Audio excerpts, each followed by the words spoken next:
জাহান্নামের আগুনে জ্বলতে জ্বলতে যখন চামড়াগুলো গোশতগুলো ঝলসে যাবে, রব্বুল আলামিন নতুন করে চামড়ার গোশত গায়ের মধ্যে ফিট করে দিবে। ওই চামড়া গোশত আবার ঝলসাবে, আবার ফিট। আযাবটার মজা যেন ভালো করে টের পায়। একের পর এক শাস্তি শুরু এবার জাহান্নামে। যারা দুনিয়াতে আত্মহত্যা করছে, ছুরি মারছে, ও খালি ছুরিই মারবে। বিষ খাইছে, খালি বিষ খাবে। যে মেয়েগুলো ওড়নায় গলা পেঁচিয়ে এই আত্মহত্যা, তারা জাহান্নামের রশিতে আর ওড়নায় খালি আত্মহত্যা করতেই থাকবে।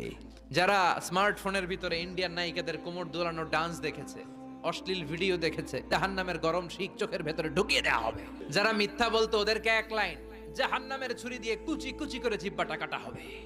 অন্যের জমি মেরে খেয়েছে এরকম ডাকাই তাছাড়া নাই, 7 জমিন ওর কাঁধে তুলে দেওয়া হবে। এবার কারে কর গিবত করে চগল খড়ি আছে না নাই, তাদেরকে আল্লাহ জাহান্নামের তামা দিয়ে নখ বানায় দিবে, আগুন ঝরবে ওটা থেকে। নিজেরা নিজের গালের গোশত আর বুকের গোশত টেনে কুড়ে কুড়ে খাবে। ওদের ব্যথার চিৎকারে পুরো জাহান্নামটা থারথার করে কাঁপবে। যারা যাকাত দেয় নাই,